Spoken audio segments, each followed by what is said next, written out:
નમસ્કાર બાળ મિત્રો, મજામાં ને? આજે આપણે વાર્તા કરીશું આપણા મોરલ્સ, ઇથિક્સ અને વેલ્યુઝની. વાર્તાનું નામ છે ગુણ પાછા આવ્યા. ગુણ એટલે તમારી સારી આદતો કે યોર સ્ટ્રેન્થ્સ ઇંગ્લિશમાં કહીએ તો. સાંભળશો વાર્તા? શું છે વાર્તાનું નામ? હા, ગુણ પાછા આવ્યા.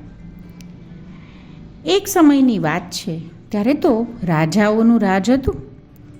એક રાત્રે એક રાજા પોતાના મહેલમાં ગાઢ ઊંઘમાં હતો.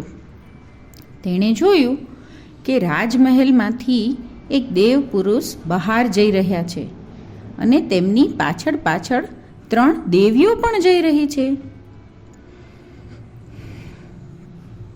સ્વપ્નમાં રાજાએ દેવપુરુષને પૂછ્યું, આપ કોણ છો અને આપની પાછળ જતી આ 3 દેવીઓ કોણ છે? તમારા અહીંથી જતા રહેવાનું કારણ શું છે? મને જણાવશો? દેવપુરુષે કહ્યું, મારું નામ સુસંસ્કાર છે. તેમાંથી વિવેકનો જન્મ થાય છે. જ્યાં ભોગવિલાસ અને અધર્મ હોય ત્યાં હું રહેતો નથી. અને મારી સાથે સાથે આ 3 દેવીઓ પણ વિદાય થઈ જાય છે અને તેમના નામ છે લક્ષ્મી, કીર્તિ અને બુદ્ધિ. રાજાની આંખ ખુલી ગઈ. તેણે સત્ય પર વિચાર કર્યો અને તેને લાગ્યું કે મારા રાજ્યમાં ભોગવિલાસ અને અધર્મ વધી રહ્યા છે.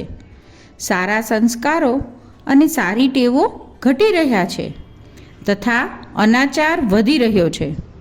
આવી પરિસ્થિતિમાં એ વિભૂતિઓ જતી રહે તે સ્વાભાવિક જ છે. કઈ વિભૂતિઓ? લક્ષ્મી, કીર્તિ અને બુદ્ધિ. શેમાંથી આવે છે? વિવેક સાથે આવે છે. અને આવે છે શેમાંથી? સુસંસ્કારથી.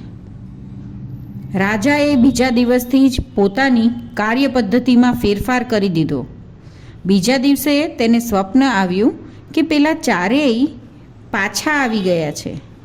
જ્યાં સદવિવેક હોય, ચિંતનમાં શ્રેષ્ઠતા હોય, ત્યાં આ બધી જ 5 વિભૂતિઓ રહે, 4 વિભૂતિઓ રહે છે. પણ આ બધું કોની પાછળ આવે? સુસંસ્કાર. સુસંસ્કાર એટલે ડિસિપ્લિન, વિનમ્રતા, ઇથિક્સ, મોરલ્સ, તમે જે ગણો તે. તમારે આવી વધારે વાર્તાઓ સાંભળવી હોય કે વધારે આની સમજ કેળવવી હોય તો please like, share and subscribe. Good night.